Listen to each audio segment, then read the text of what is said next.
we're fundamentally optimistic that the vitality of Indian politics will continuously create opportunities for politicians to ask tough questions and achieve the changes that are required. And as of today, we feel that it is we, the intellectuals, who are the weak link of this story. It is we who have not created the body of knowledge around the idea of India that will shape our way forward.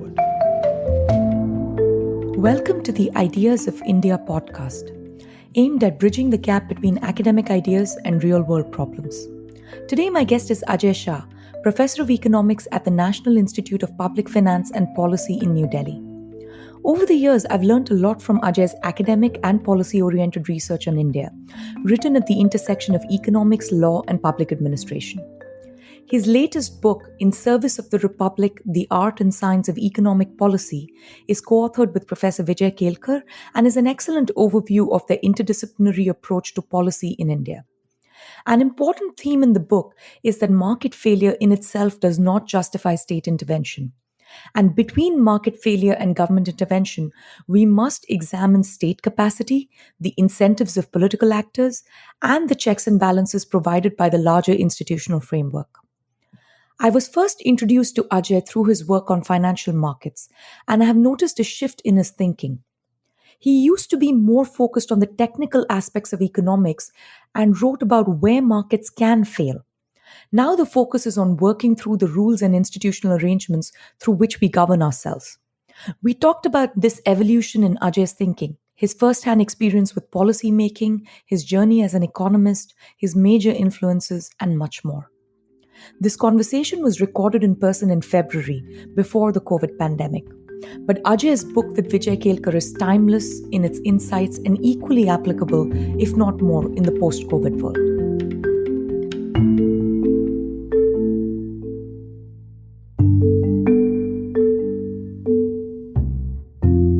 I want to give the 2-sentence version, my summary of the book, and you tell me if I've captured it.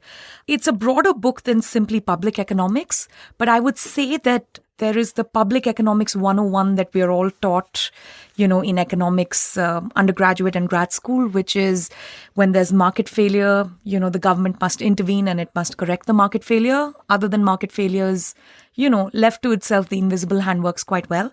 And what you have introduced is sort of a sophisticated, public economics second version, right? Which is, it is not just sufficient to say that there's market failure and the government must intervene, but we need to ask a whole number of questions between market failure and government intervention, which is things like first accounting for incentives of the state actors who are self-interested, etc. Second is to think about capacity constraints and administrative constraints. And in India, we really suffer from very weak state capacity, very frail institutions which don't have the ability to execute, and also information problems, knowledge problems. And so just because there's a market failure, you may not always lead to a government intervention. In fact, there are very small number of cases with a market failure that, the answer would be government intervention. And a part 2 of that is very often the market failure corrects itself, a la Coase or Elinor Ostrom, which is there is a private voluntary solution for externality problems. Is that a good summary of the thought process behind the book? I would just add 2 things to that. The first is that in the book and in our intuition, we think of state capacity as a limited resource, that you start at members of parliament, the prime minister, the cabinet, and you think, I've got a limited resource. What are the few priorities I should squander that limited resource upon? So I think that's a very valuable perspective. And it's actually economics. It's about decision making under constraints. And so pick your battles wisely and do a few basics. And God knows there are many basics in India waiting to be done, such as building a criminal justice system. The second intuition that we carry into this is that state capacity is very hard to change, is evolved very slowly, but it is something you learn. There's a learning by doing for a republic to learn to achieve state capacity. So we would tell a more constructive story of saying, pick a few battles, do a few things, learn how to do them well. And then maybe in the future, you might like to creep out while understanding that these are 20-year, 40-year, 80-year, 100-year journeys don't think that these things can be solved in 2 years. But imagine that if we learn how to run a criminal justice system, we'd have learned something great. So think about each of these as a capability that can be acquired. And there's learning by doing and acquiring these capabilities. And so let's not spread ourselves thin doing 20 things and so on. Yeah, and one of my favorite examples of that in the book is when you suggest that we should free ride on the regulatory capacity of other first world countries, right? So if a good or a food or anything is FDA approved in the United States, we know that they have fantastic capacity and there is no reason to squander our limited state capacity going through the same approval system. There's a quote in the book from Kaushik Basu. He had a great line where he said that we have libertarianism of necessity and we have libertarianism of choice. And in India, we have to do libertarianism of necessity because we every day confront the malfunctioning state institutions. And we've always got to think, can this work? Would it go wrong? And we're surrounded by unchecked coercive power in the hands of very frail state institutions. And that creates limits on state capacity. So I think that's the way our lived experience in India has brought us. I think that's also very much at the core of this book. So to me, this book is libertarianism by necessity, or I would say there is a presumption towards laissez-faire.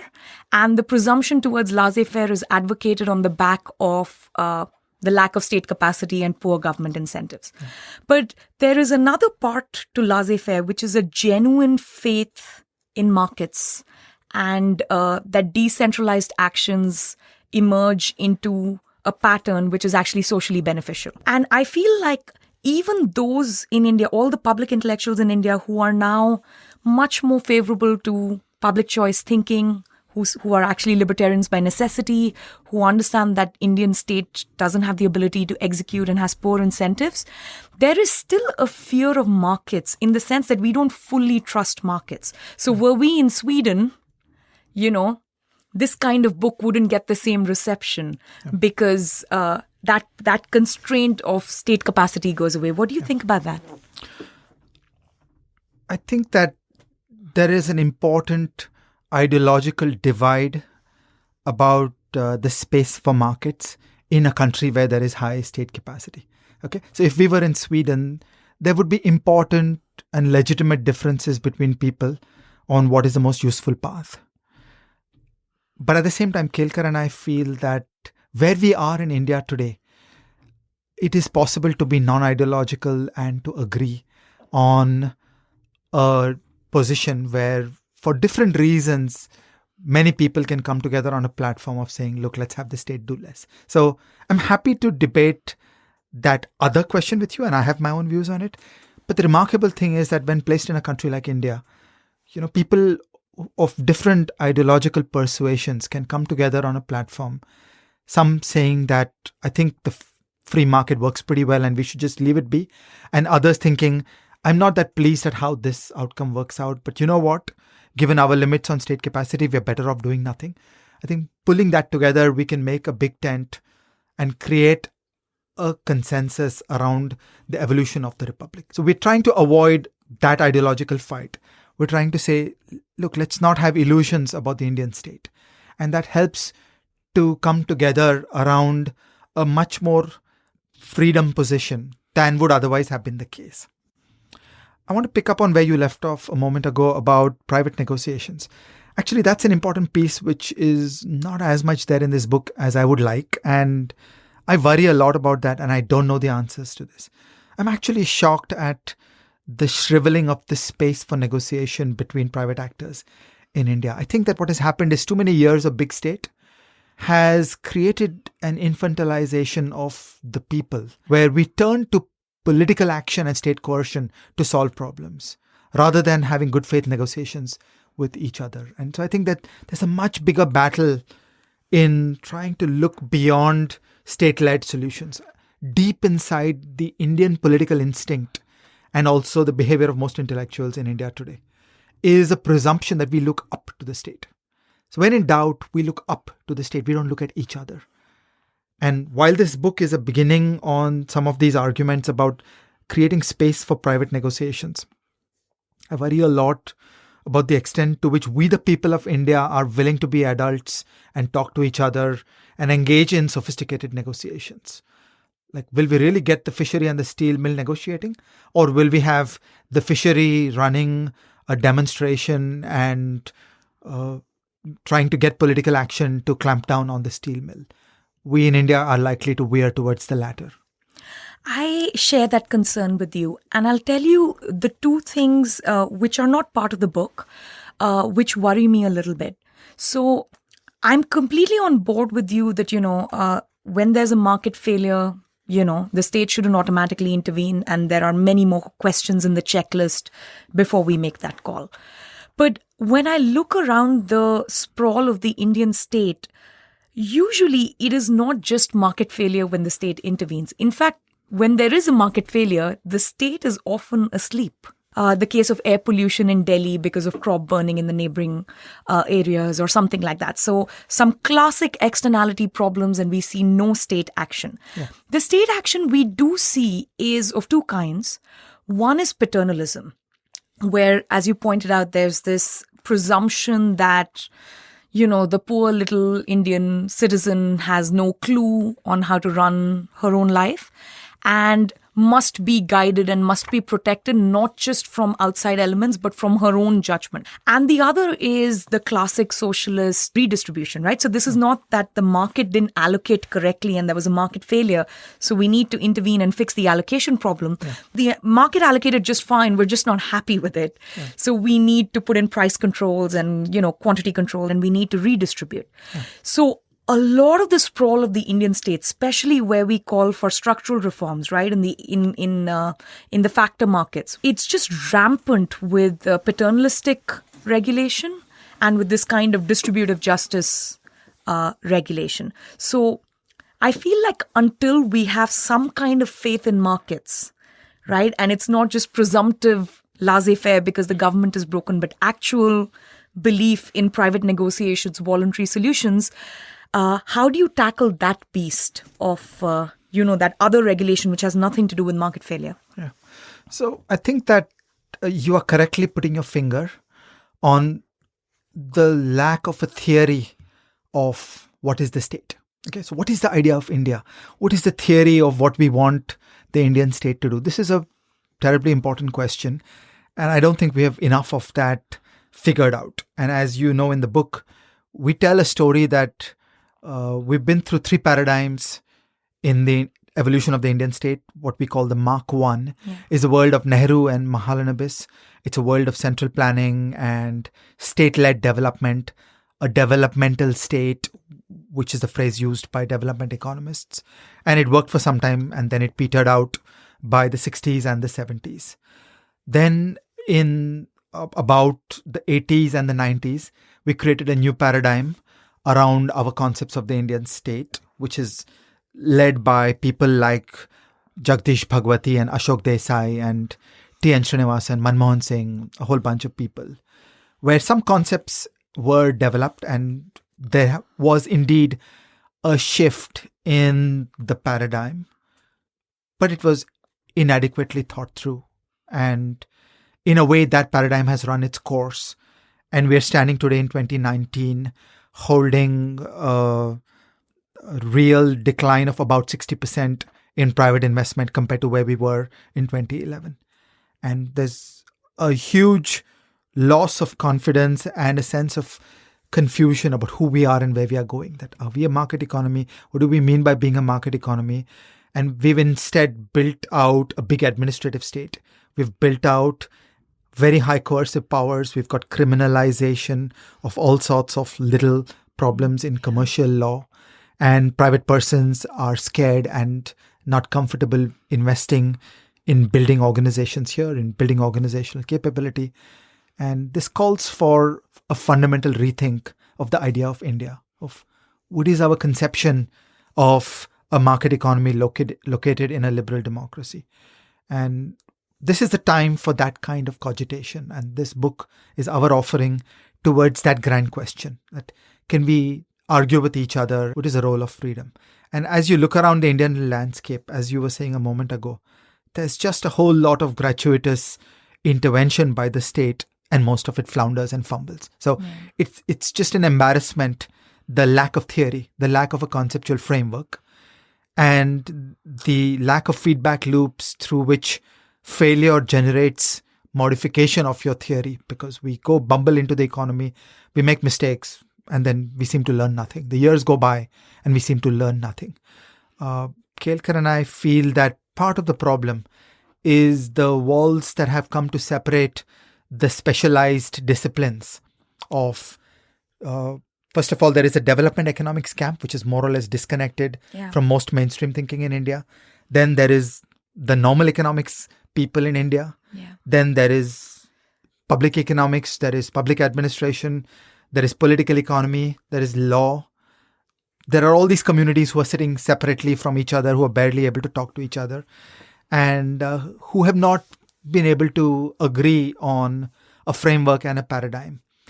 The closest you will find to a new paradigm in India is a bit of a Nehru and Mahalanobis done afresh, which is a new bunch of engineers who want to build some new systems. Okay, so the old central planners wanted to build a steel mill in Bokaro, and the new central planners want to build a monopoly credit bureau, okay, or a monopoly payment system.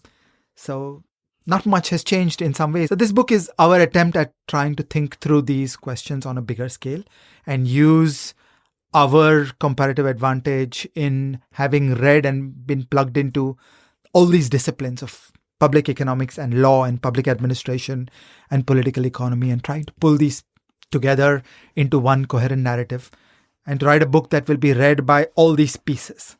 Okay, so we think these grand questions should really go beyond the narrow community of economists to a larger thinking population of the country. So that's our attempt in this book. I think the book is very successful in that, in 2-3 aspects. First, as you said, you cover a breadth of issues. Second, it's written very simply. Though at the core of it, it is economics in every page, it is not technical and it's not using language that is difficult to understand. Even our policymakers and our legislators would be able to read this and understand something and get something valuable out of it. So in that sense, it wasn't so much a critique of the book as much as it was a critique of the space that we occupy. Coming back to Mark 1, Mark 2, Mark 3, one of the thoughts that I had, one of the themes that has influenced my own thinking is the importance of ideas on what finally emerges as policy or regulation. And I think in one sense, Nehru and Mahalanobis get a bit of a bad rap now in hindsight, because they were really working on ideas that were the ideas of their time.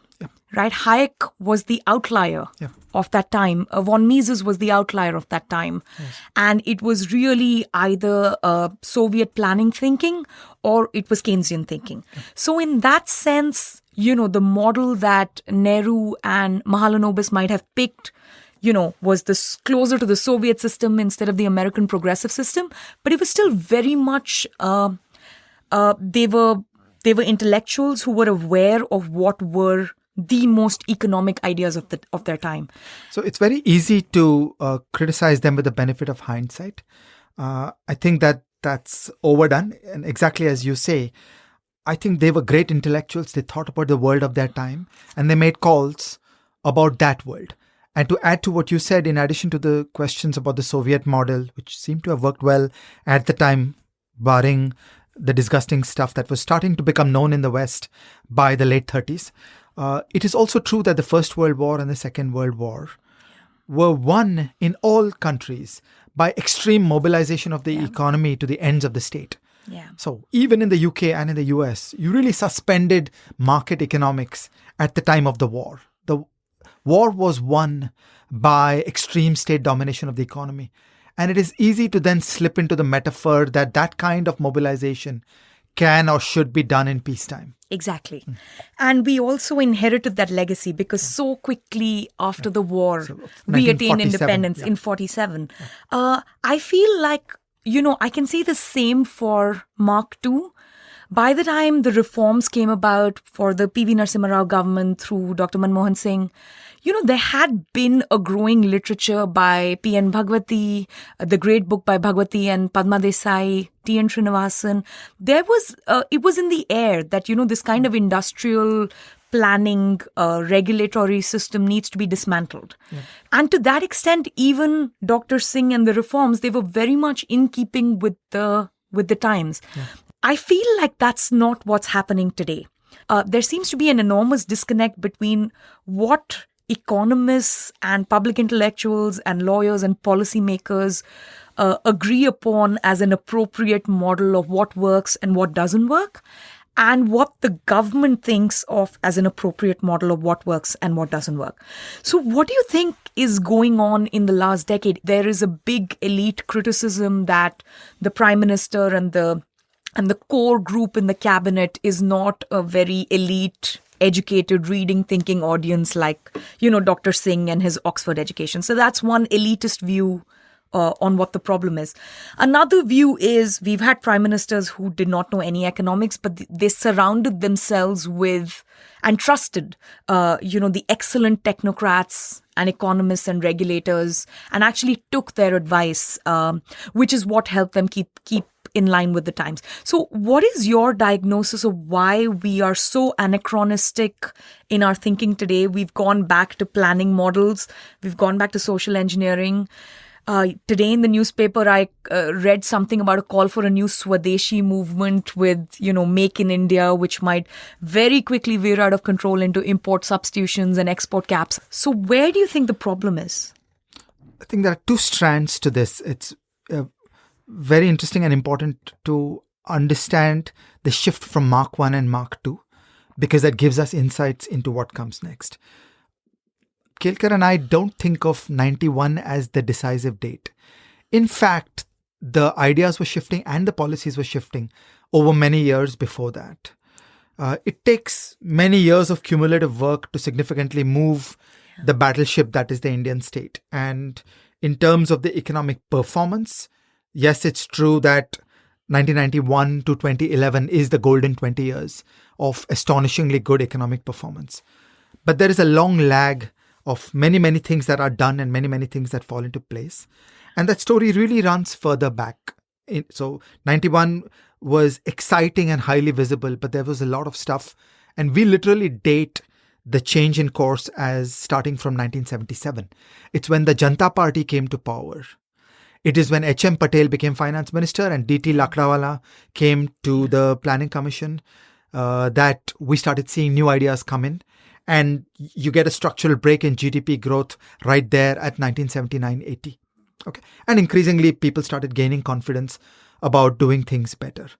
In that process, it's important to also see the feedback loops from performance to changes in policy. So in my conversations with the great people of that period, and once again, it's very easy to criticize those people and that community, but I think generations to come, we will give them enormous credit for having looked at the world of that time and made some remarkably good calls about the change of course. Okay, 350 million people got out of poverty in the period from 1991 to 2011. And that's just an enormous achievement by that community. So while I often appear critical of the work of that community, it's because we in India today deal with the momentum of their ideas, and so we have to dismantle many elements of their thinking. But in that time, in that age, these were enormous contributions. Now, that community had a very keen sense about how India started out looking better than many other countries in the post-colonial transition, while ending up looking much worse than many countries in East Asia.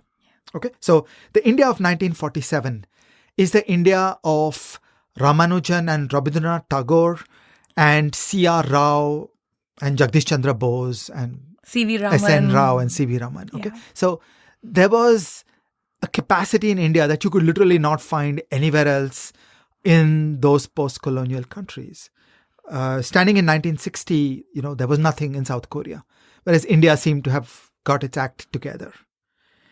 It was deeply embarrassing to the folks who were doing economics in India, whether it's policy or whether it's government, that by the late 70s and by the 80s, A lot of countries in East Asia had done much better than India, and it had evoked very important discussions that where did we go wrong. So that's one part, that the sheer performance was a good prod to action, particularly for a generation that came out of the freedom movement, okay, that came out of the experience of Nehru and Gandhiji and Ramanujan and Tagore.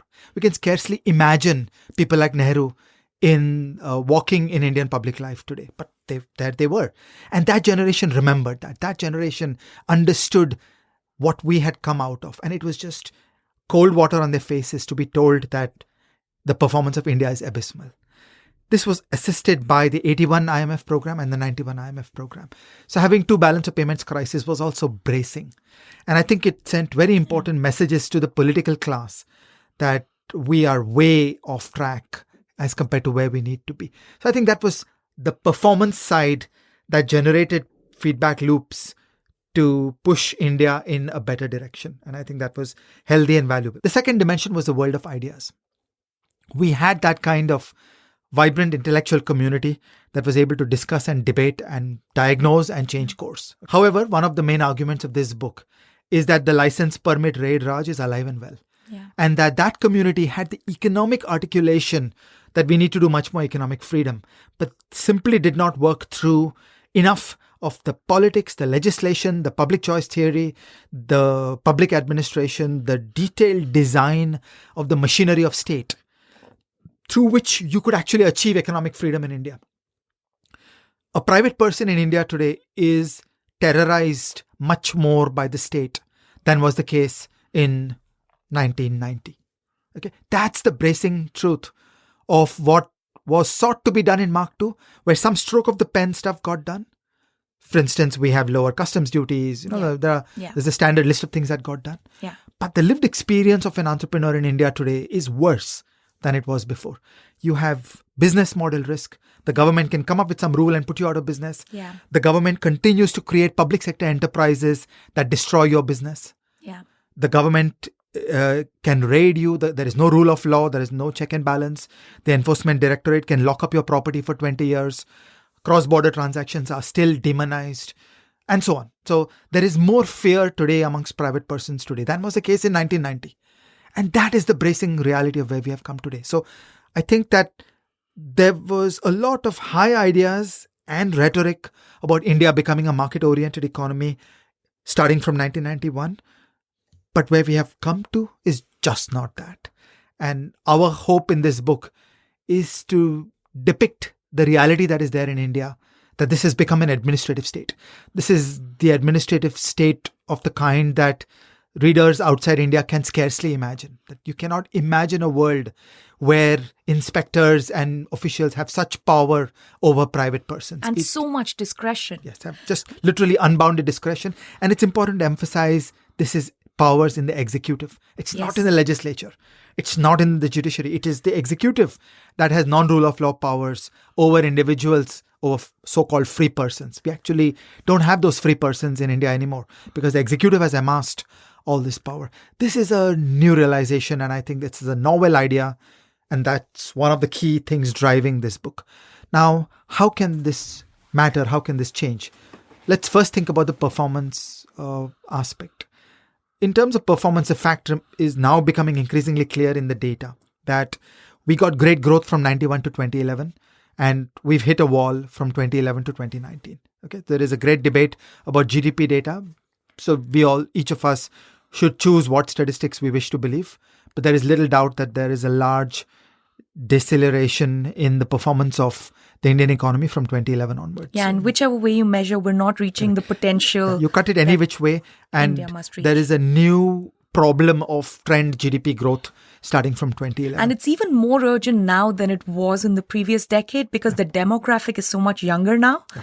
And in that sense, we need to very quickly accommodate this new generation and employ them productively before they get old and we sort of, miss the boat. So one way of looking at it is no matter which GDP number series you choose, we're underperforming. Yeah. And second, even compared to the last 2 decades, we should have performed even better. Given the demographic scenario we're confronted with. Yeah. So in fact, the creeping rise of the administrative state has choked off growth. Now, once again, I don't want to imply that there was an event in 2011 that did it. Yeah. 2011 is the event that jumps out of structural break econometrics in many, many different time series. But it reflects accumulation of many, many laws and actions by the individuals that make up the Indian state that ultimately led to disenchantment by private persons. And 2011 is the turning point where private investment started declining. So that's the end of the 20 years of growth of private investment. And from 2011 onwards, we've been in a decline of private investment, either in nominal terms or in real terms. The data is clear and shows that there is a performance problem from about 2011 onwards. And there are two views that are available. Some people think you could do a few incremental things and change the ship around. Or there is another view, which is the view articulated in this book, that there's a deeper problem, that you don't get a grand phenomenon like a decline in nominal terms of private investment from 2011 to 2019. That doesn't happen because of small things here and there that can be changed, that can be fixed up. So there is a performance problem, and we're going to need to confront that. And then you come to the space of ideas. If the next P.V. Narasimha Rao asks the intellectuals, what would you like to do different? Frankly, many of us are not ready. Okay, so many of us will say vague things like, let's do some labor reforms, or you need lower income tax rates, but I don't think it adds up. And that's where this book comes in. So this book is our attempt at telling a deeper story about what's broken about the Indian state and how we need to change course at a deeper level. So you're saying we need a bigger literature even now, like Nehru picked up Harold Lasky's book, which was brand new, contemporary book of that time. He read it and he thought of democracy in crisis, and he said, we need to go in a different direction. And that kind of intellectual narrative doesn't exist right now. So that's the great debate about India. And a lot of conventional economic policy thinking is a bit about the epiphenomena. It is not confronting the deeper crisis of state coercion and private sector disenchantment. And that is the heart of the story today. But creating a space of freedom, about containing executive discretion, about bringing back the dynamism and the optimism and the innovation and the risk-taking of private persons. And we in India need to confront these questions. We need to create an intellectual discourse around these questions. And we need to build the knowledge so that on the day when a political moment arises, we've got to be ready. Yeah. So I have a question about when the moment arises, right? So we have two ways of thinking about what is a great opportunity. And I think in large part because of the balance of payments crisis that we had twice over, we believe that reforms happen when there is a crisis. There's a lot of great examples in your book and a lot of great ideas in your book which talk about how one shouldn't make policy in a hurry. And one shouldn't make policy just because it's the opportune moment. And, there needs to be a lot more thought that goes into it. There should be discussion. There should be eclipse clauses and sunset clauses and, revision 3 years or 5 years down the line. So where do you lie on this whole, never waste a crisis as opposed to never do anything in a crisis sort of policy thinking? We have both in India simultaneously. Yeah. My view in India is be terrified of a crisis. Because in a crisis, whatever little check and balance we have will collapse. And you will have extreme power to a few people who may or may not be great intellectuals. And then you never know what will be done in a crisis. So your idea is we just got lucky in 91 that when there was a crisis, there was some sensible, not people, but there was some sensible economic thinking at the time which got pushed through. As we emphasize in the book, what was great about that period was that there was an entire community. There was a community. There were dozens of people who were playing key roles in India in the thinking, in the writing, and in the doing, who had a shared intellectual framework and were able to talk to each other, were able to work with each other, and were able to do the things. And that is the missing piece in India today. And I don't think of a single grand moment when something changes. I think of 100 small moments. So when administrative law is being done all across the landscape, when one rule at a time is being written? Can we bring greater intellectual capacity as a country? That's the puzzle. Why do you think there has been this sort of there's a missing intellectual community now? There have always been economists in India who've been foreign trained, at first it used to be British universities, then it became American universities, who always came back. They served at universities within India. They took turns in government, either at the Ministry of Finance or various committees where they were called to serve. And now there is a disappearance of that. So do you think it's because the market has provided both India and abroad far better opportunities for these intellectuals to employ their services differently? Or do you think the problem is the demand from the government, which is they simply don't invite people who have done work or have a lot of domain knowledge in economics or administrative law, pick your area, to come in and serve? So which way do you think the problem runs? Because there is a disconnect between ideas actually latching on to the people who make policy. So what do you think is going on? I think there are several problems of which I want to highlight two. The first is that the size and complexity of the economy has risen. Okay, so in the late 80s and the early 90s, as an example, consider the equity market. The problems were relatively simple then. And without extremes of specialization on a few first principles, you could go far. Today, everything has become way more complicated because it's a $3 trillion economy. So, for example, you want to deal with questions like spectrum allocation and Huawei and 5G, or you want to deal with the collapse of India's market share in the trading of the two biggest financial products, Nifty and the rupee. Today, large parts, more than half of the activity has left India, has gone abroad. Today, more than half of the startups organize themselves as a Singapore corporation or a London corporation so as to escape from the Indian legal system and Indian regulation. The second part of the problem is that the boundaries between fields have become a bigger barrier. That earlier you could get by being some kind of vaguely development economist, and with a little bit of common sense and practical knowledge, you could get by. Today, the boundaries between the fields have created bigger barriers to be useful and contribute.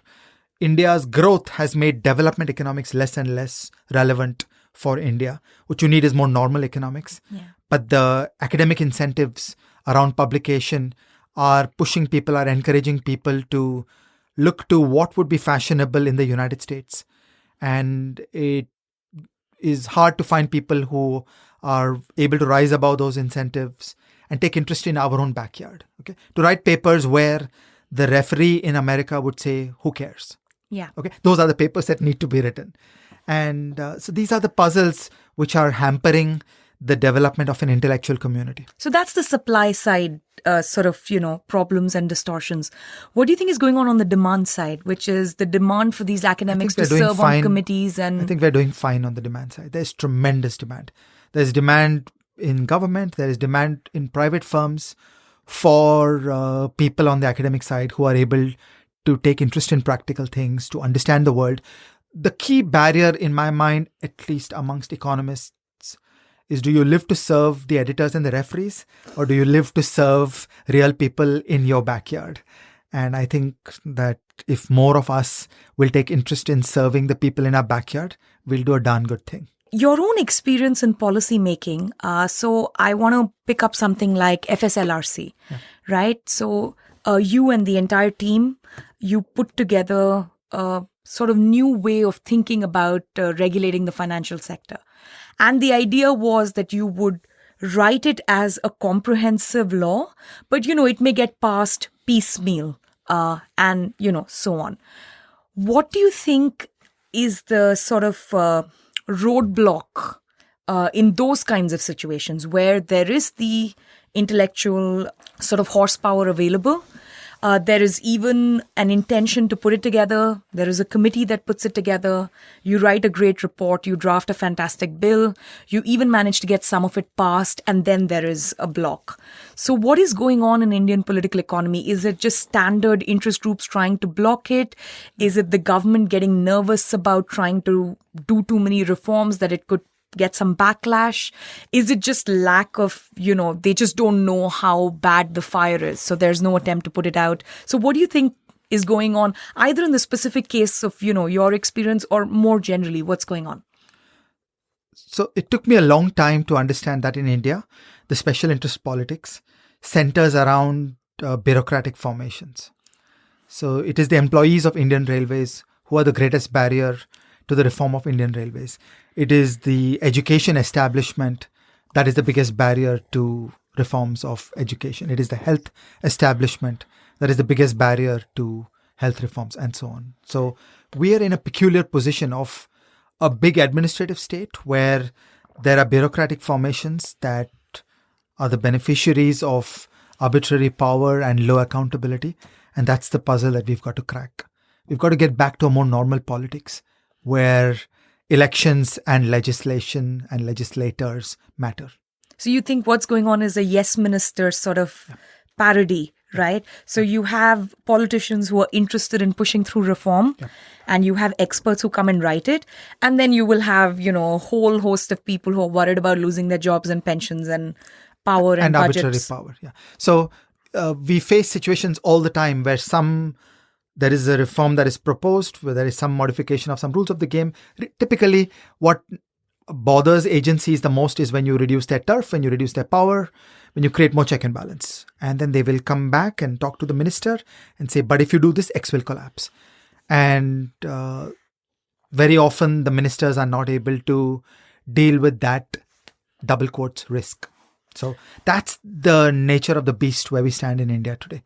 And I'm optimistic because it's broke and it's clear that it's broke. So one of the Reserve Bank governors famously said that if it ain't broke, don't fix it. Well, it's broke. It's quite thoroughly broke. The edifice of Indian economic policy is not working, and we are not producing the kind of growth that is needed. And there is a need to go deeper and understand what has gone wrong. And I think it takes us back to these foundational questions of what is the nature of the relationship between the state and private persons? How do we create conditions for innovation, entrepreneurship, risk-taking? You said you're optimistic, and I'll tell you, depending on what I'm teaching in public choice, I'm sometimes optimistic and sometimes I'm pessimistic. So if, at one level, the public choice 101 message is extremely optimistic. So you understand that the entire game is one about incentives. We assume behavioral symmetry. Politicians are the same as any other individuals doing anything else. So they also respond to incentives just like all of us. The public choice 101 message is, if we could just change the rules of the game, everything would be fine. And that's a really optimistic message of public choice. Now, if when I start teaching further into the course, I become more and more pessimistic, because then you teach things like transitional gains traps. So when you're trying to go from system A to system B, and there is large agreement that system B is more efficient than system A, there's still going to be some winners and losers in moving from one system to another, and the losers will block the change, which is exactly what you were telling me about the bureaucrats in railways who are really well organized, or teachers' unions who are really well organized. And I think in one sense, we don't take transitional gains traps problems very seriously when we are studying policy in India, because there seems to be general intellectual agreement about reforms, but how we're actually going to push through those reforms, and how are we going to persuade people who don't find it in their interest to actually go along with this reform? Are we going to compensate them for their losses, or are we going to bulldoze? So there's a whole conversation to be had just about how we conduct reforms, not just if they're necessary or not.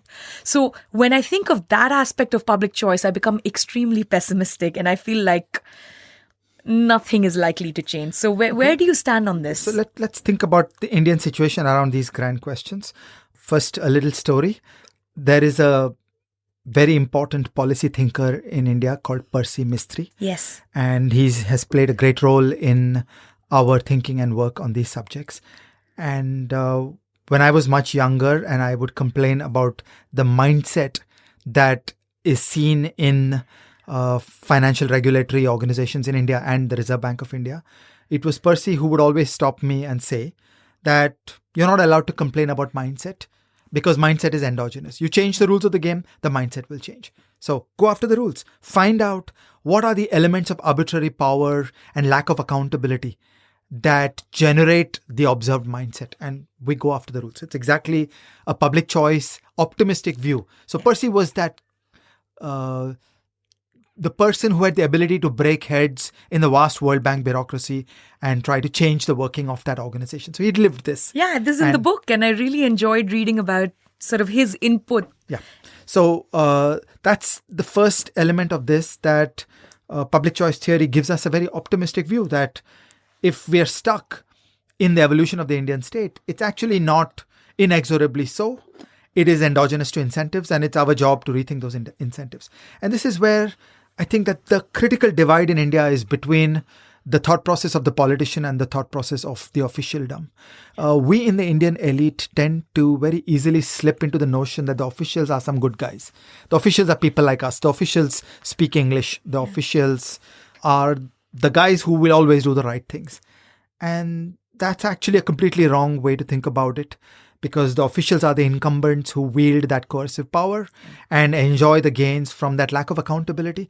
They have the least at stake when there is a collapse in economic growth, and they continue to enjoy their arbitrary power. In fact, their coercive power has risen year after year because they keep getting more and more arbitrary power to investigate, arbitrary power to arrest, arbitrary power to imprison. That just keeps on going year after year. It is the politicians who hold the key. It is the politicians who can, and I believe will, turn around this ship. Because first, they do not have job security.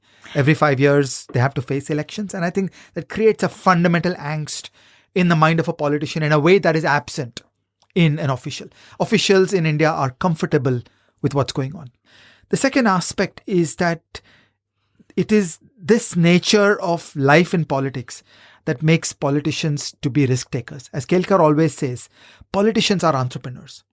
A bureaucrat will never be an entrepreneur. An official will never play a leadership role. It takes a politician to do that risk taking, to cross a chasm which you cannot jump in 2 steps. There's some difficult things that need to be done, and it's only a politician who can do that. And we're fundamentally optimistic that the vitality of Indian politics will continuously create opportunities for politicians to ask tough questions and achieve the changes that are required. And as of today, we feel that it is we, the intellectuals, who are the weak link of this story. It is we who have not created the body of knowledge around the idea of India that will shape our way forward. In addition to the intellectuals being the weak link, one of the things I wanted to go back to was James Scott's Seeing Like a State, and it's sort of there all over the book, though mostly in the background. One of the things that he talks about in the book, I think it's the 4th pillar, is the role of civil society. And, is there pushback from civil society and the people towards, against a coercive state to sort of claim back those spaces? Or does civil society just sort of, roll over and... or, find some other exit options like the jugaad that we have. The most important exit option is that private persons have stopped investing. Yes. Okay, that private persons are moving their business offshore. They're moving their kids offshore. Yeah. Okay, trading in the Nifty and the rupee is moving offshore and so on. So the most important exit option is migration, and it's happening. Just absolutely dangerous for the future of the Indian economy, and it's happening all around us. So certainly exit is is an option that is taking place.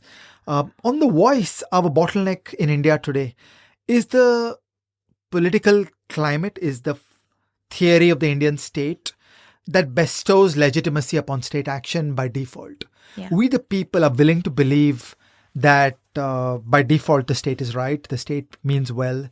So again, I think what all of us need to do is to be far more skeptical and challenge the presumption of good faith that is given to state action, that is given to officials. That's music to my ears. Yeah. But the question is, how does that translate to regular people? Like, how do you make a 3rd grader or a 5th grader who is reading history books and civics books skeptical of state power? I think the climate of opinion matters. I think the world moves. So look back at history. Okay, Gandhiji and Nehru came up with the mad idea of going up against the world's greatest empire. And you would have said to them, you and whose army? And Gandhiji would have said, no army. Okay. And you would have thought he's some kind of nutcase. Okay. And these things change. So I think that ideas matter and ideas will percolate. Ideas will get around. But the bottleneck today lies in our construction of that ideas. So again, look back at Mark II.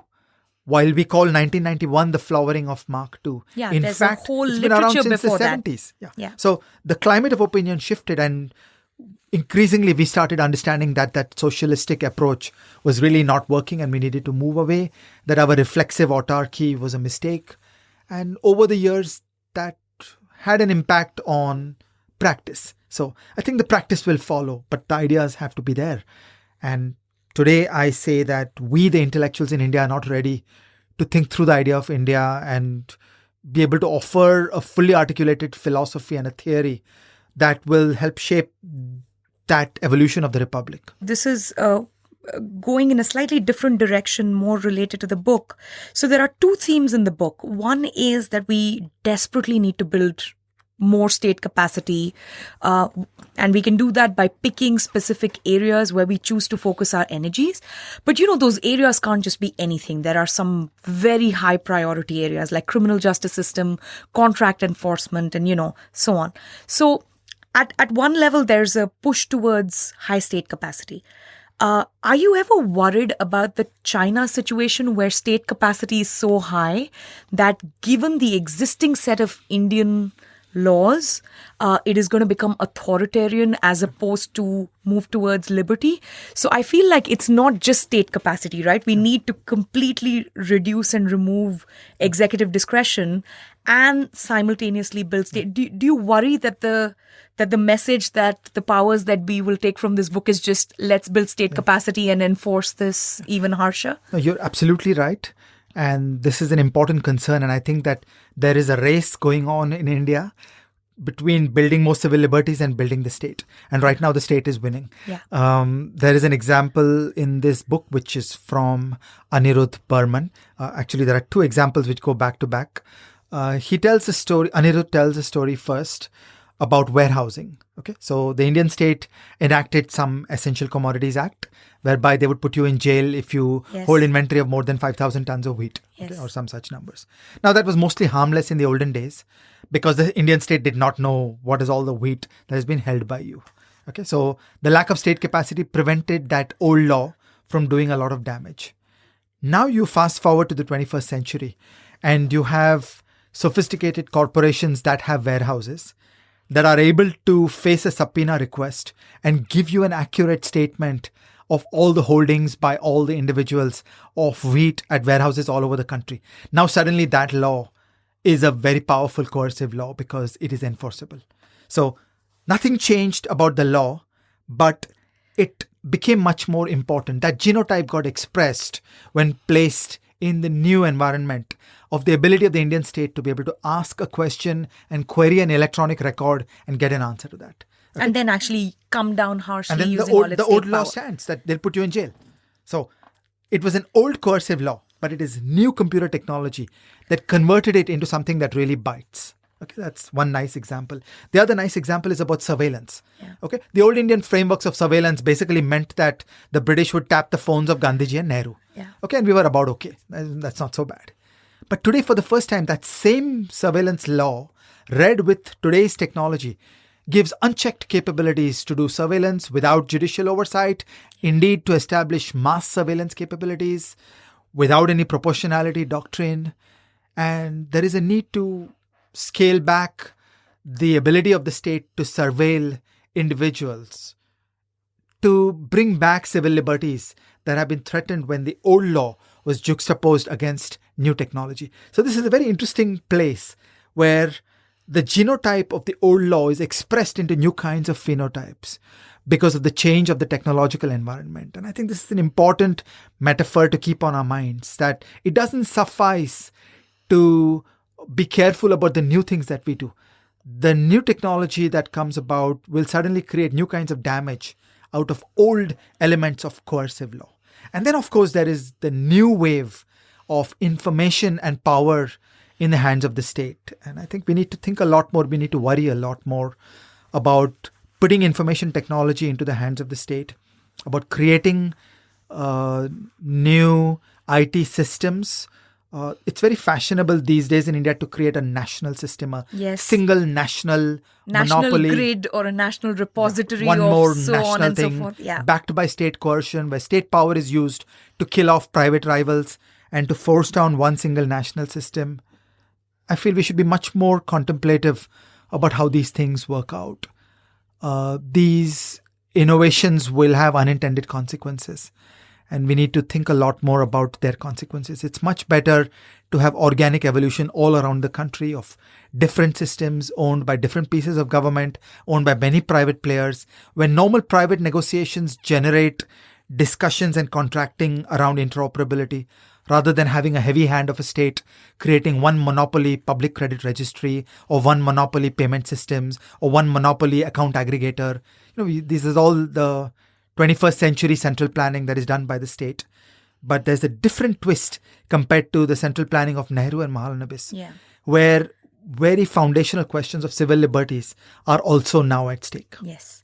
And in some sense, that was a little bit more benign, not because the rules were more benign, but because everyone assumed that the rules will be enforced the way they were intended, and they won't be enforced maliciously or arbitrarily to punish a businessman for something else that they did using the Essential Commodities Act or using a tax regulation just because we don't like that businessman, or we don't like what they said in public, or they went to a protest, or so on and so forth. So there seems to have been that trust in the state, which I think is misplaced, but it was still there. There was some kind of a compact which has now gone completely missing.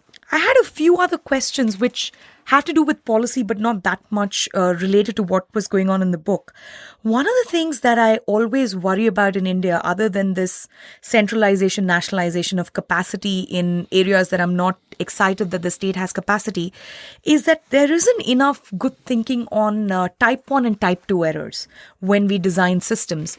So, for instance, if we take the most recent, what is going on in India for the last 2 months is the CAA and, combined with the National Register of Citizens, people are really worried about what it could do to them.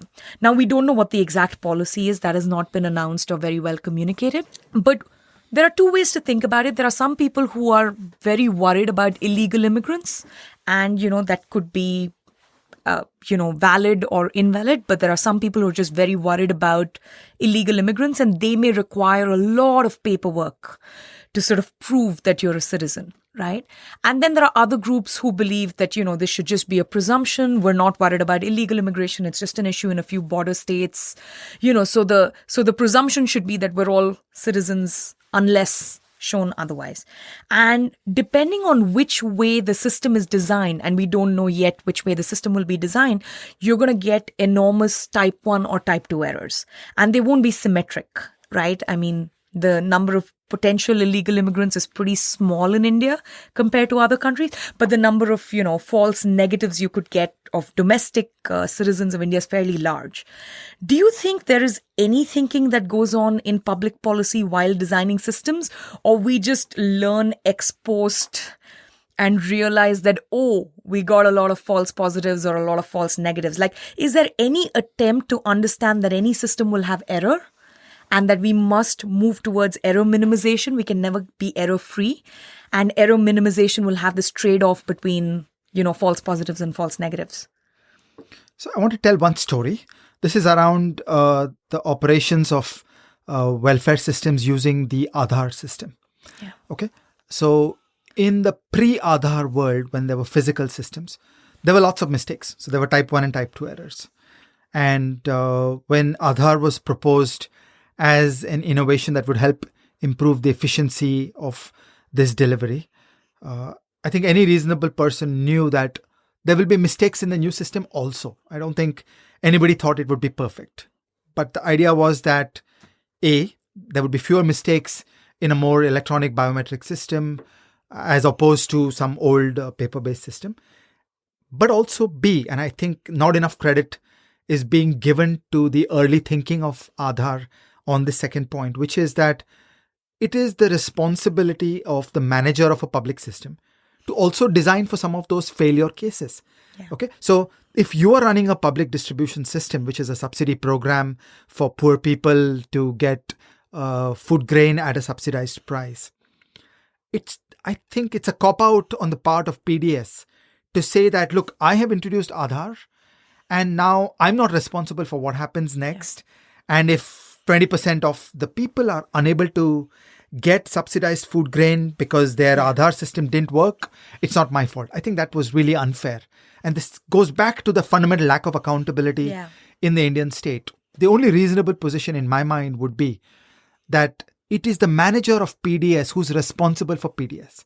Now, a new technology has been proposed called Aadhaar. Okay? Use it if you will, ignore it if you will, but you are held accountable for successful operations of PDS, which is you keep track of your type 1 and type 2 errors, and you're held accountable for your type 1 and type 2 errors, which means that PDS should have always designed a fallback system for a person who says, I don't have an Aadhaar identity, or I do physical labor and my fingers don't accurately get analyzed by the fingerprint reader or whatever. And I think that this is an important part of how we think about the downstream experiences with Aadhaar. And I think that we've all been a little unfair on criticizing the Aadhaar infrastructure. It was not designed to eliminate all problems. It could never eliminate all problems. You can just it was minimize just a tool. error. Yeah. So I feel that you could get a lower error rate. And what it required was better thinking by managers of public systems of how can I use this better. Yeah, what the trade-off is between the low error rate. Instead, we started thinking this is some kind of silver bullet. You do this and you're done. Yeah. And, I would criticize any proponent of a silver bullet theory. And I would definitely worry about the wrong incentive structures surrounding PDS that left PDS in an electronified system that does not work that well because there are lots of exclusions. I fault Indian democracy on not creating enough check and balance on the manager of PDS. Ultimately, the manager of PDS should be accountable to make PDS work. And he should not have the ability to blame a tool saying, I have 20% of the people who are not getting subsidized food grain because the Aadhaar system did not work. That's really an uncomfortable way to approach this. I'll tell you why I asked you specifically about the false positives and false negatives. I think it goes back to the core of the book, which is we need to redesign the compact between the citizen and the state. Right? And if you look at PDS error minimization, you are saying that the presumption should be very few false negatives. Right? And if the PDS manager is, if at all, forced to make a trade-off between false negatives and false positives and give away a few extra PDS entitlements, then it should always be in favor of very few false negatives because the power balance must lie with the citizen and not the state. I want to interrupt you and go to a more basic point. I'll come to coercive power separately. But first, on PDS, I think our failure in India is that there is not enough accountability of PDS. That's the heart and soul of what has gone wrong. PDS runs like a machine. They wake up every morning. They do the same thing every day. There's very poor measurement of error rates, and the error rates don't generate feedback loops to fix the system. So we got excited about a magic bullet called Aadhaar. And then Mr. PDS threw his hands up and said, you know what, I did Aadhaar. Now what more do you want me to do? So it's the design of the PDS system fundamentally, which was not accountable, which is the source of the problem. It's the check and balance surrounding PDS, which is where the failure was. So this is my first case that we should be holding public systems to a high standard. Yeah. We should be creating that check and balance that if you're using public money, you should be held accountable that we will measure your type 1 and type 2 error rates and that this will have consequences. And we've just not done that in India. Yeah. That the PDS system runs on its own steam and is impervious to measurement and criticism, and there's a lack of feedback loops. When it comes to coercive power by the state, I think the message of the book would be that we should bring a mistrust of the official. We should bring a mistrust of the frontline individuals who man the state apparatus, and we should always give less power to the state machinery to coerce individuals. We should always prioritize freedom. So when we face the type 1 and type 2 trade-off, we should always prioritize the freedom of individuals, and we should give less coercive power to the individuals that man the state machinery. So this comes back to the other big theme in the book, which is that ideas really matter, right? At each stage of reform, ideas really matter. I'm curious about how you became an economist and how you got into public policy. I know you have a background in engineering, and so how did you go from being an engineer to an economist to then public policy and then writing a book that is again social engineering? Well, my father was an economist. I grew up talking with him. So my father was an old style 19th century intellectual. He took interest in the world. So his version of economics was that unabashed mix of history and politics and philosophy and so on. He was part of the freedom movement. So I was with him. He died when I was 17. I was with him and talked endlessly about the world with him. But in a way, he defined some of the questions that were running in my head. And that's how I was always interested in economics. Why did I land up in engineering? Because I grew up as a child with an interest in mathematics and science, and attending an IIT seemed like a very good idea. So those were the years when if you were good at math and science, then you were supposed to become an engineer. What else? Yeah, and it worked. Meaning, I loved being at IIT Bombay. So I think I have two wings in my head, that I am very steeped in the world of science and the world of mathematics. I unabashedly live in the two cultures, and I'm also a humanities person, and I like to think about the world. So I think one part of my head is I like to be sharp and clear and analytical, and another part of my head, I like to think about the world and can't help wondering what can be done better. So there was always that interest in doing something more real world. So that's how after finishing at IIT, I drifted on into a PhD in economics, and then I moved back to India. And at first I wrote some more narrow geeky papers, but then I got interested in doing public policy. I was lucky enough to be in the early stages of the great Indian equity market reforms. It was part of the early thinking about the National Stock Exchange and the amazing things that happened in the equity market reform of those years. In 2001, I was invited to join the Ministry of Finance at the time of the UTI crisis.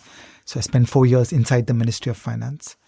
And so that's been my life. It's been a mix of doing academic economics and using my comparative advantage in playing with some equations or writing some code, and also increasingly learning to think about the world.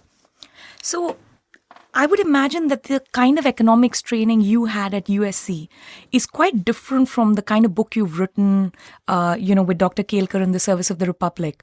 And I've also seen this transition in your other writing, a sort of move away from more formal models and thinking.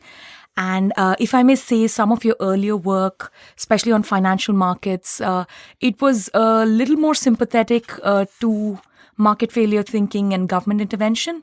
And I see this book as it's a big departure in that sense.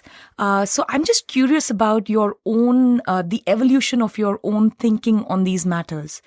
This book is steeped in public choice economics. So sort of the evolution of your own thinking, what were the influences there? How much of it was an intellectual influence versus a real world, you experienced policy and you changed your mind? As with other economists, I started out doing narrow, sharp technical papers, which all of us do, and they have their place. It's interesting, it's exciting, it's nice to be able to get one clean answer to one question at a time. In parallel, alongside this, of course, I was reading omnivorously. I've been reading all my life omnivorously.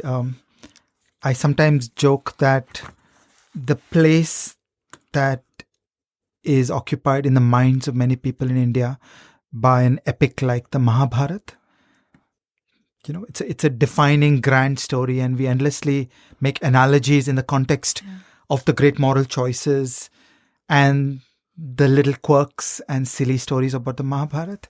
I think that place is occupied in my mind by the grand story of the 20th century. So for me, the story running in my mind endlessly is about a world that went to hell in 1913 and we're still figuring out what happened. So I've always been interested in the world, and I have read extensively in the history, the economics, the politics of that period. And so I've been very conscious of the larger themes that surround our narrow economics. So that was always there. That interest in the world was always there. And of course, you go to grad school and learn how to play those cute technical games. And I have also done that. But it was always in the context of the larger sweep of history and the whole 20th century trauma around concepts of a big state, concepts of nationalism, and all the extremism that went with these things. In parallel, I also had my lived experience in India of understanding the DNA of the Indian state, of understanding the thought process of policymakers and all the things that go wrong. So in a way, there is a litany of the difficulties and the failures of Indian public policy, all of which have fed back into Kelkar's and my experience. And we've moved a large distance in terms of our optimism and confidence about what can be done and what can't be done. And again, I want to say that the world was different in the early 90s. After the 91 reforms, for some time, a lot of us said to each other, and we believed in ourselves, that India will now become a more market economy and a better functioning liberal democracy. And yes, there are many problems and we'll make peace with the problems, but over time, it's getting fixed. I think in the last 10 years, we're increasingly getting nervous that left to itself, it's not getting fixed. And we need to develop the intellectual and conceptual frameworks of thinking from scratch that what does it mean to be a market economy located inside a liberal democracy. And this book is an attempt at that. When we read the book and when we think about public choice ideas and the fact that ideas matter, somehow we treat all individuals as the same, right? There's a prototype politician, there's a prototype intellectual or expert, there's a prototype bureaucrat. How much do you think specific individuals mattered in India's economic trajectory? Like, do you think it would have made a difference if it was someone other than Nehru in the same spot or someone other than Manmohan Singh in the same spot? Like similar, self-interested, well-read, economic thinking politician. So my read of the motive power is the power of ideas. Okay, the Republic of India was made by Tagore, Nehru and Gandhiji. It's without those people thinking in the ways that they thought, everything would have been different. So yeah, it is absolutely critical and essential to have the people at the right time in the life of a country where there is deep thinking and they build a worldview, they build a philosophy, and a lot of people will then align around those platforms, and then many things will happen. You've written a lot throughout your career. You've written books. You've written, there's a whole working paper series at NIPFP, which is where you're a professor. You have a blog, Law, Economics and Policy blog, LEAP, right? You write newspaper columns and so on and so forth. How do you write? Do you struggle to write? Does it just flow? Is there a same spot you sit in every day? Like, what's the Ajay Shah writing process? So there is one ritual that is now established with me, which is the Business Standard column. Yeah. Okay. And I'm happy to describe it. My column appears every fortnight on Monday morning. Yeah. Okay. And so my deadline is 1 in the afternoon on Sunday. That I've got to get it to them at 1 in the afternoon on Sunday. I try to think about it on Saturday night and mostly I fail. I should at least have a rough idea of what I do. I send email to a few people saying, do you have an idea for what I should write? And sometimes I get very good ideas from others and sometimes I don't. Then by around 10 o'clock, I have got to have 10 in the morning on Sunday. I have to have a clear idea for what I'm going to do. And I always write it as the first paragraph, which is the abstract. So I spend a lot of time getting the argument right. And that's the first paragraph. That's the summary. And then I flesh it out in 900 more words. That's a 1,000-word article.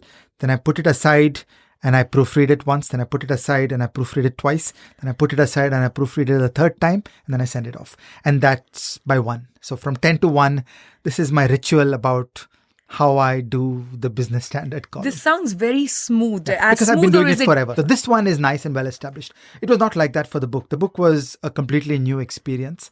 Kelkar did a speech, did a lecture at the NCAER a while ago, which was titled The Art and Science of Economic Policy. And he and I have been working together from about the early 2000s. He joined the Ministry of Finance and I was there.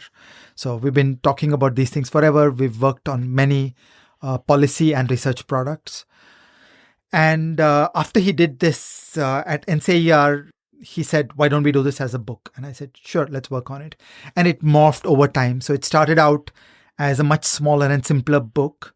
And what would happen is that we would sit together for about half-day sessions every 1 or 2 weeks. And we would debate what was there, and we would generally come up with an idea. There should be one more chapter on this, and we just get the rough idea of what should be that story. And then I'd go back and build one more chapter. An embarrassingly large fraction of this book got written owing to two experiences of traveling to the United States, where I had like 15-20 hours in planes. And thank God there is no cellular telephony or email in planes. But do you write every day? Do you sit in the same spot when you write every day? Do you listen to music when you write? No, I write mostly when I'm sitting at an airport terminal or in a plane, or I write everywhere. Okay. Wherever I am, I write. I think I write every single day. I write code also, maybe every alternate day. Do you listen to music when you write? No, I can't do anything else when I write. I need to shut up and write. Okay. And I know you have cats, so you have other companions when you write? Yeah, cats are welcome when I write, but no music. Yeah. How did you co-author the book? I'm very curious about the art of writing together. Like, what is the production function that leads to this book? So Kelkar and I spoke about this early on. His writing style is very different from mine. And it would have been very jarring if there were two different voices in the book. So we agreed that I would do all the writing. Oh. Okay, so every single word here is written by me. The recipe we worked on was, as I said, that we spend a half day together roughly every week or every 2 weeks. Kelkar lives in Pune, frequently travels to Bombay, frequently travels to Delhi. So I met him essentially every time he was in Bombay or Delhi, and about 15 times I went to Pune. So we did totally about 30 sessions of a half day each. Each time I would mail him my current draft, and he would read it and mark it up on his iPad. And then we would talk through it for about a half day, and then we'd do the next round. And so we kept debating. And so at an ideas level, it's very much a joint product. Yeah. But at the wordsmithing level, it's all mine. What would you say to young people today? I know you work with very, very young people. Every time I'm at NIPFP, there's a new group of really smart young people who then work with you for a few years and then go on to do other great things in policy. So one, what would you say to someone who wants to enter the policy space in India today? And two, how would you suggest they go about it? The first thing I would say is that there is a better space and role for individuals in the Indian public policy process today than ever before. Okay, this is becoming a democracy. We are prizing open the locks of the state into a more participatory democracy, and there is more space for people to think, to write, to be part of action, and to be pebbles in the avalanche. Okay, so I think I'm more optimistic about the working of Indian democracy and the working of the policy process than ever before. In terms of the how, I think it's important to emphasize that it is very hard to pull together knowledge and maturity and experience across many, many fields and be deeply grounded in the Indian backyard and to be a useful part of the Indian policy process. So there is a caricature that I want to describe, and not claiming that it's always true, but there's a caricature that I worry about and that I think goes exactly wrong. This is the kind of person that is steeped in blogs that are located outside India, that reads contemporary US and UK debates about some subjects and tries to transplant some of those things here. And, that will really not work. And I think that we see this particularly with law students, with people in the law fraternity. There is an excessive conception that reading law blogs is sufficient to understand public policy. It isn't. They should read your chapter on isomorphic mimicry and all the various traps posed by that in the book. So the challenge in doing public policy is to be able to simulate in your mind that if we designed a law or an organization in X fashion, how would it play out in the Indian setting? How would it play out in this backyard? And so you have to be deeply grounded in this backyard. It is very costly. It is very hard to make these kinds of predictions, to think that under Indian conditions, if I did this, and remember, everything else has to be held constant. Yeah. So you have to know everything else. You have to know all the adjacencies of the Indian policy environment and the legal institutional environment to be able to envision, if I make this one move, will it work? Will it not work? And that's the capacity that is required. So we have to be polymathic. We've got to cultivate knowledge across all the fields. So as you said, this book is unabashedly genre busting in drawing on many, many disciplines. The notes at the end of the book draw on many literatures. I think that's the kind of broad interdisciplinary knowledge that is required to do public policy anywhere in the world.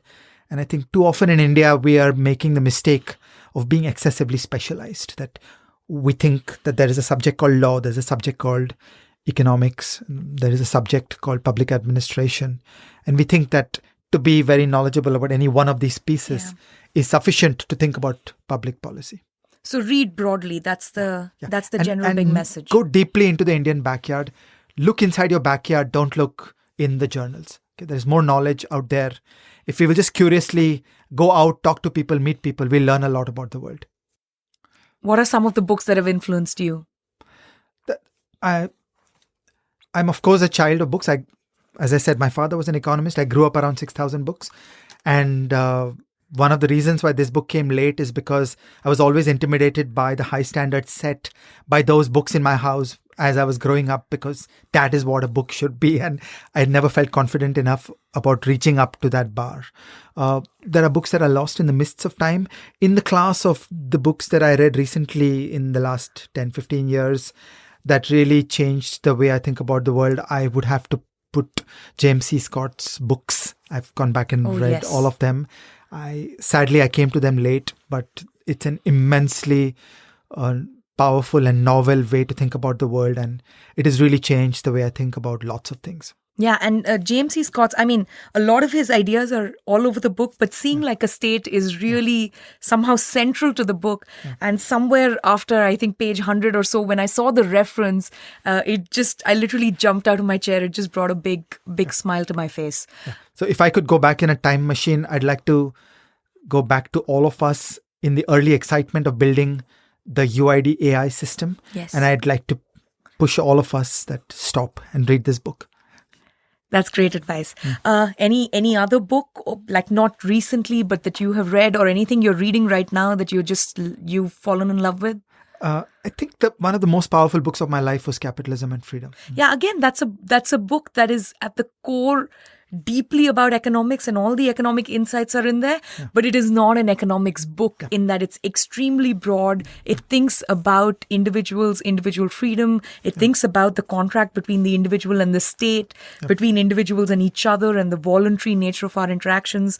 So I can very much see that recommendation also in this book. How do you waste time when you're not writing and you're not reading? Do you binge watch television like other cool listeners of ours?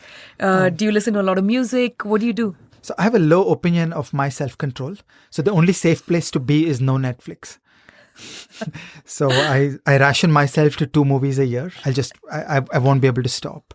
I love the mountains. I try to walk. I count my trail days a year as a good measure of how a year has been. And I'm pleased to tell you that I'm headed for the highest trail days of my entire life in 2020. And how many is that? It's going to be 28.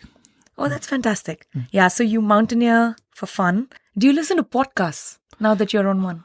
No, I do not listen to podcasts. I do not watch lectures on YouTube. And I have a great reason why. Because I've measured myself and I'm just way more efficient reading. Yeah, so, even I can read faster than most people can speak. So I prefer reading transcripts. So I've carefully watched myself that I'd rather read the book. I'd rather read the paper. I'm at a place in my life where I can essentially read almost any economics paper fairly efficiently. So I don't need the conversation. I don't need the lecture. I don't need to be in the room. So I don't go attend seminars. I don't attend conferences. I don't go attend public lectures. I don't watch lectures on video, and I don't attend podcasts. I just read. I like that you have nicely justified your general misanthropic nature. No, in this under case, the guise of high productivity. No, in this case, I actually did measurements. So I actually took some examples where I would sit and watch a paper talk by that person, And then I would read the paper, and I just understood that I get so much more by reading the paper. Yeah, I didn't say And your I'm misanthropy is suboptimal. It's an optimal level of misanthropy, but great. Thank you so much for being here. I really enjoyed speaking with you. Thank you for having me on this show, and would love to keep up this conversation in many other ways.